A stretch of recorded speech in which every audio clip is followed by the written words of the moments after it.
Coming up on AEA Amplified, Chris Bartlett, President of CCX Technologies. From the Aircraft Electronics Association, this is AEA Amplified, a podcast for aviation's technology experts, with your host, Jeff Hill.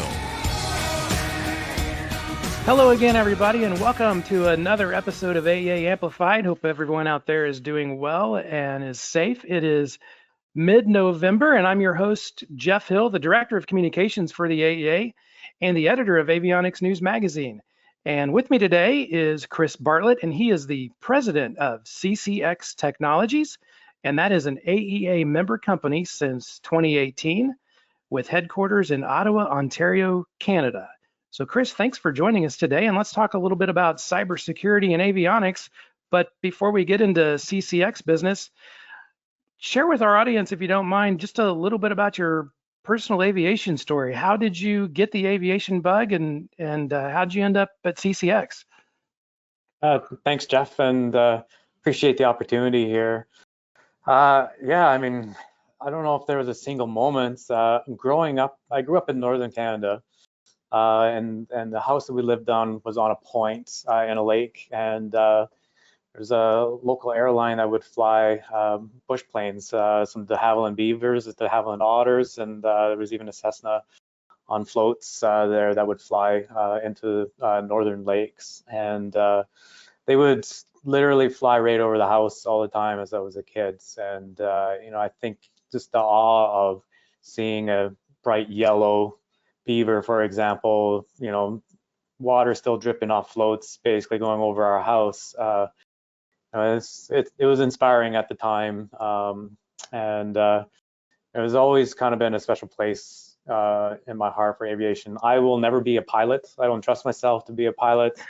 I would become a statistic awfully quick, I think, if I was a pilot. But the idea of aviation and being involved in the aviation, it was always there, as an undertone in my interests, and it was really the genesis of CCX, right? Is pursuing new technologies in aviation, perhaps that didn't exist yet, and really with a focus on safety. That's a little bit of my background there. Yeah, that's awesome. And then you co-founded CCX Technology back in 2017, but you've worked in other industries, as you mentioned there, the automotive, electronics, green energy, and now aviation. So welcome to the great world of aviation. But so what motivated you, or what need did you see out there in the aviation world that inspired you to be the entrepreneur that you are and start CCX Technologies? Yeah, I think for me, it was a lot of different factors. The previous job and company that I was at was focused on networking equipment for business jets predominantly. Onboard Wi-Fi, providing networking routers, handsets, even on the data link side. But as time was progressing through, the 2000s, past 2010 into 2015 timeframe, this concept of cybersecurity, was starting to come up, and a lot of questions being asked by the largest companies in aviation on how to solve that. Without any clear mandates from the FAA or EASA, what is is there a company out there that can help solve that? And just through transitions, there was an opportunity to consider starting a company. And so we looked at that, cybersecurity as an area. It's like, is that something that is there a need in the marketplace, and is there a solution that can be developed that's aviation centric, not where you take something that's already existing from a large company like IBM or a Cisco and try and shoehorn it onto an aircraft? Is it possible to come up with an aircraft first cybersecurity solution? And we eventually landed on the answer yes. We absolutely believe that. But we were also looking at it more from a holistic perspective. It's like what in aviation, what needs are there in aviation from a technology perspective? And we like the idea of focusing on safety with aircraft, right? So cybersecurity in our mind fits into that. And avionics radio tester like the TRex that we've developed also fits into that. And that was really the genesis. We felt like there was enough still today, there's new technologies that can be developed and adapted for the aviation industry that hadn't been done yet, right? And so that was really what we set out to do with CCX, and that's kind of part of our DNA. Is just like we want to continue to be a kind of company that's developing new technologies, new solutions that haven't been done yet, not another product done slightly different that the aviation industry has, a selection of 100 of. We want to be kind of unique, where we're leading the way from a engineering and technology perspective. Right. And is the CyberX cybersecurity software platform, is that kind of your main product within the cybersecurity product line? Yeah, and we had this utopic idea that we could possibly be a software only company and develop this cybersecurity software platform and load it onto existing hardware onto aircraft. We had the suspicion that that would be a challenge. So SystemX was the very beginnings of CCX, where we wanted to have that cybersecurity platform. Overall, though, we eventually realized it's easier to put a box on an aircraft than it is just to put software onto an aircraft. And so we've developed now an entire hardware platform that is strictly focused on enhancing the cybersecurity posture of an aircraft, where we started with the aircraft first idea and looked at where are vulnerabilities, where are opportunities to be able to improve cybersecurity on an aircraft platform. What does it look like from a hardware perspective? What connectivity solutions are coming out with LEOs and MEOs, and we've already got a plethora of connectivity options that are going onto aircraft every day right now. And each of those introduce new potential attack vectors. So SystemX is kind of our foundational operational software, but we've coupled that with some unique hardware solutions to be able to be, for example, our AP250 is an inline cybersecurity appliance that it can be added to an existing network, and combined with our software, significantly improves the cybersecurity posture of that aircraft. And we all know that aviation, of course, is an international industry, and AEA itself has members in over 43 countries. But you all recently signed a new dealer in South Africa, and that is Safomar Aviation. So tell us a little bit about that. How did that come about, and why is that important for your company? Yeah, so Canadian company, as you said, U.S. is relatively accessible to us, right? And two countries are side by side.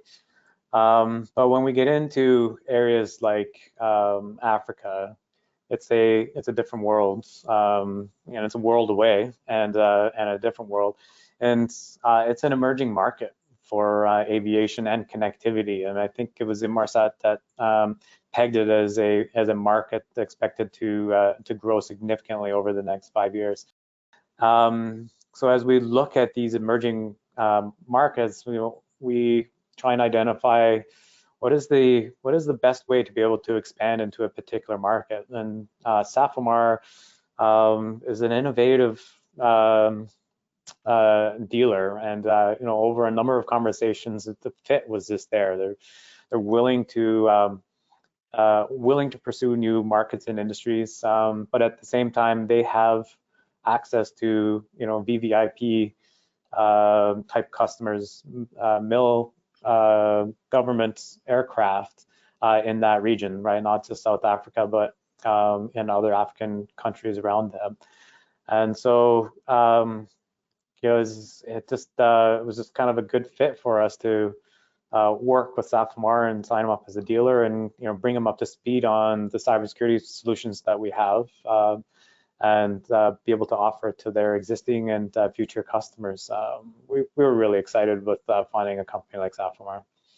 Yeah, that's awesome, and congratulations on that. And in addition to cybersecurity. I know your other big product line that AEA members are familiar with is going to be the TRex avionics radio and pulse tester. It's pronounced TRex, but it's T-RX avionics radio and test pulser. And interestingly enough, you actually announced that at the AEA International Convention and Trade Show a couple of years ago, back in March of 2019, not too long ago. That convention was held in Palm Springs, California.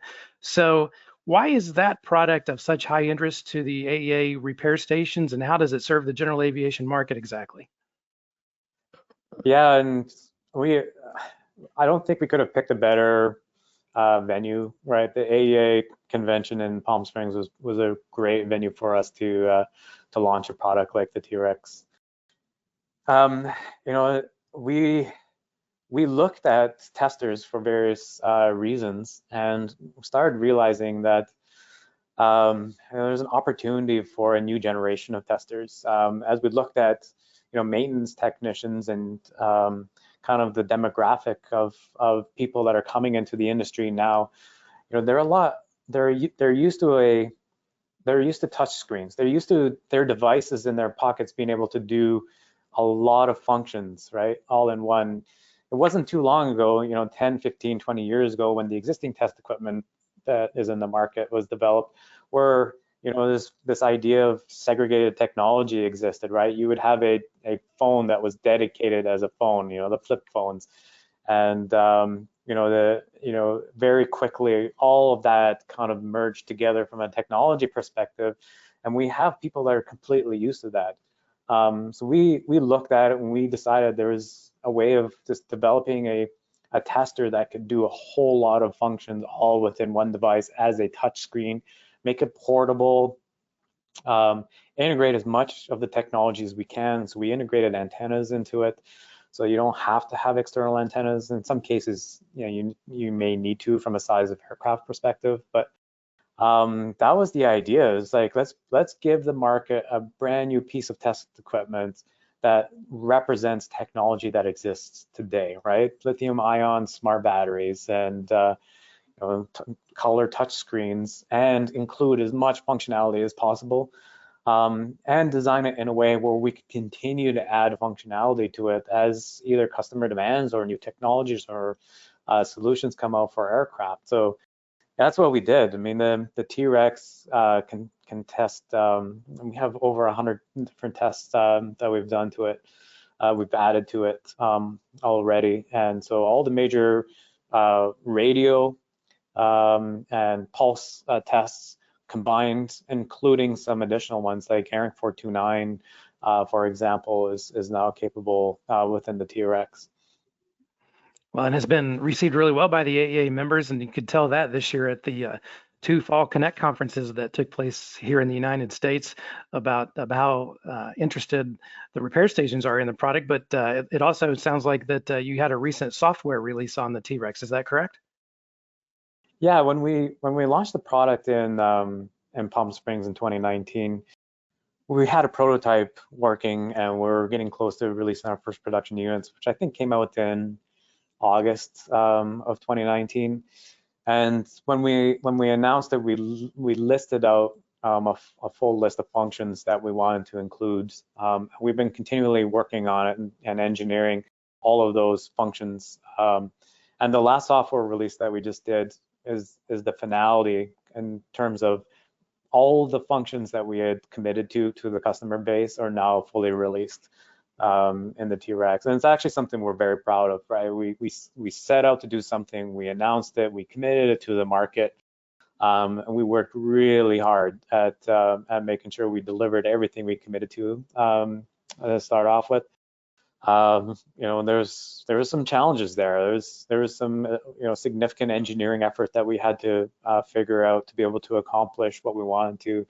We made some assumptions at the beginning. We designed the hardware to be able to accomplish everything, but in some cases it took a little bit longer than we expected it to. But that last software release is kind of something we're pretty proud of, where we said we were going to do something and we delivered it to the marketplace. I think that just builds trust with customers, right?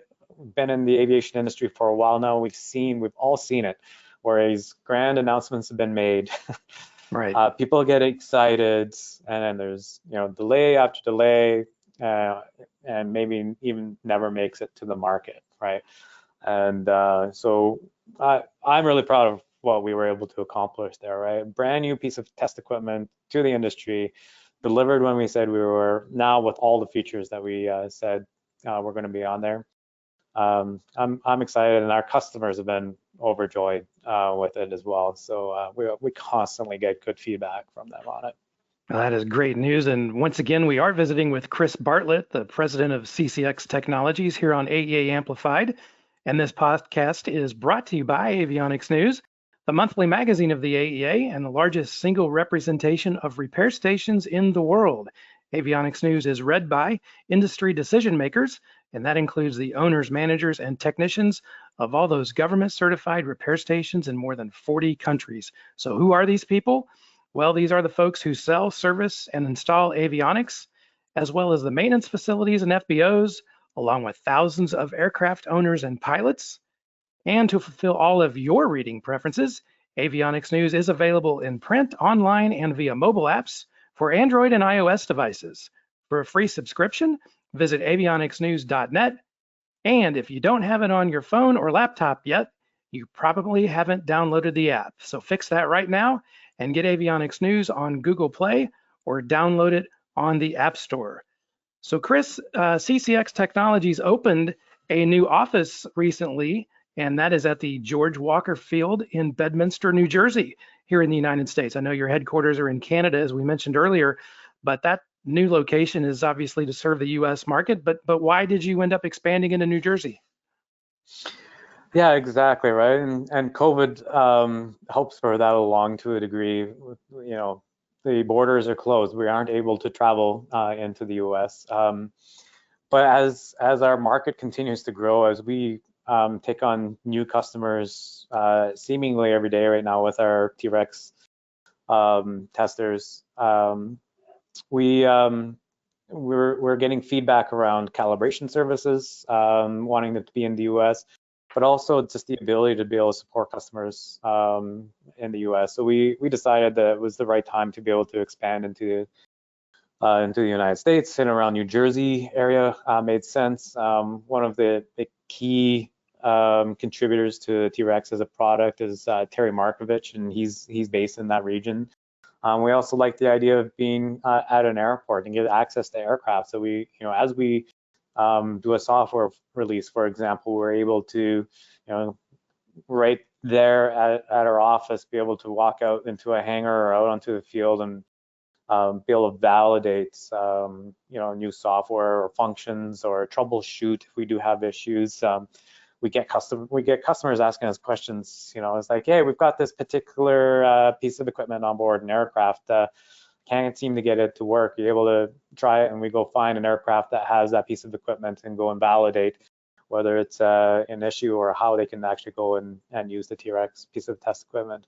But it's also this kind of future looking for us. We're announcing new product in December, U.S. is a very strategic a country for us for obvious reasons, right? And so as we continue to do that, we want to be able to build up in-country capabilities to be able to support the U.S. market and U.S.-based customers. I think it's really important to be able to do that. So we're excited. I mean, as a young company, continuing to grow, starting a U.S. office is, I find it really exciting. Kind of another feather in our hat from a growth perspective. That's definitely exciting, and you also do quarterly training programs with ad hoc training when you do have new features that you're releasing. And I know you mentioned Terry Markovich a moment ago, but I believe he's going to do a training session on December the 16th to go over maybe the basics of the TRex or the TRex, excuse me. So, tell us about that particular training session on December the 16th and maybe how AEA members can participate in that. Yes, for December 16th, we're focusing it on the new software release and some of the new features that were added, the TCAS, the DME, and the Airing 429, for example. That'll be the primary focus of it. So all existing TRex customers can join that, but we do have the ability for our account managers and sales individuals to invite others to that. If anybody is interested in attending that, they can reach out through various channels, including through our website at our email address that's on there. We'd be glad to host additional people. But as we kind of now have got this, established user base, and constant requests from customers for additional training, we're implementing, as you said, kind of a quarterly scheduled training session for pretty much anybody that wants to participate in that. And so, that's another part of evolving, right? Is hearing customer requests and figuring out how we can support it. And so, yeah, we're doing that, and I think it goes over very well, right? And just being able to do a manufacturer's training from the people that developed it. The ones that we've done to date have all been very well received, and I don't see that changing with the one on December 16th and the ones that we'll be planning quarterly coming up. Absolutely. And, here it is mid-November, and that event is scheduled for December the 16th. We're wrapping up 2020. I'm sure a lot of people are happy with that as we head into a new year and start over in 2021. But is there anything, what's new on the horizon for CCX? What do you have in store? Is there anything that you can share with us? So I think I mentioned it quickly. December 1st, we're going to make another product announcement. It's more on the cybersecurity side of things. I don't want to wreck what we've been planning here, but I think the point here is keep an eye out for what we're doing. And I think it was my opening statement. We want to be a company that's looking at the industry and finding products and solutions from a technology perspective that can fit an aircraft environment that doesn't really exist yet. And I think what we're announcing on December 1st represents that. As far as we know, and I put that caveat in there, this is a product that doesn't exist yet. And it's building off of some of the fundamental technology and intellectual property that we already have, coupled with what I think is going to be some interesting services. So I wish I could give more here. I'm itching. Right. But I'm also trying to be guarded. Sure. Well, that's a great teaser. Yeah, we'll definitely be looking for it on December the 1st. So I guess stay tuned is the idea there. Exactly. Yeah, I'm actually really excited for it, and looking forward to positive response in the marketplace. Great. Well, Chris, thanks so much for joining us here on AEA Amplified, sponsored by Avionics News Magazine. And we definitely look forward to seeing you and your team soon, hopefully at an upcoming AEA or industry event. Perhaps that'll be the AEA International Convention and Trade Show in 2021, which is scheduled to be in Dallas, Texas. But before we do close, is there anything we missed, or maybe any other items that you'd like to share with our listeners in the aviation community? Maybe just summarizing CCX here, right? So on the cybersecurity side, if I can leave maybe a key piece for us is we feel every aircraft should have cybersecurity monitoring on board, and it's what we're working towards. It's going to become a bigger and bigger discussion point in the aviation industry. We already see it with the largest aircraft manufacturers and avionics OEMs really wrestling with the best way to implement cybersecurity solutions. And it's a complex thing, right? It's dynamic, it changes all the time. But we think, just to kind of boil it all down, reduce the noise, where do we think is kind of a baseline to start from, is that we just think you should monitor what's going on to your airplane and start there and build from there, right? There's a lot of things being implemented right now around, trying to list all the potential threat vectors and so on. And it's like, yeah, those are important activities, but just the baseline, just go and monitor what's going on your avionics data buses, for example. What's happening on your Airing 429? Is it exactly what you expect it to be, or is there other activities going on there? And that's the technology that we've developed, right? Your Ethernet network on board your airplane. What is actually happening on there? Just go monitor it. I'm making it sound a little more simple than it actually is here, but that's where we think you should start from a cybersecurity perspective. We've got a lot more technology around intrusion detections and intrusion preventions. We've got multiple firewalls, we've got encryption, we can do machine-to-machine encryption and so on, but just at a baseline, the message is let's monitor what's going on every aircraft out there so we know. And then on the TRex side, I actually want to say to AEA members that have trusted us, we were a new company that came, 2019, we showed up with a prototype, with an idea, and we had customers that trusted us, right, with their money. And, that is something that we don't take lightly. And, I just want to say thank you to those customers and the ones that continue to do that, every day. The interest level is something that I'm really kind of proud of, and so it's just a general message. Say thank you to those that trusted us early on. Now we've delivered everything that we had committed to, and we look forward to continuing to provide a really good product in the marketplace. Well, Chris, congratulations to you and the entire team there at CCX, and we certainly look forward to seeing you very soon at an event upcoming. And don't forget, you can check out CCX Technologies on the website at ccxtechnologies.com. And that's going to wrap it up for today. And we hope you can join us for another episode of AEA Amplified soon. I invite you to subscribe on Apple Podcasts, Google Podcasts, Podbean, iHeartRadio, or Spotify. And don't forget, you can learn more about the AEA online at aea.net, or follow us on our social media platforms at LinkedIn, Facebook, Twitter, and YouTube. Until next time here on AEA Amplified, so long everybody, and be safe.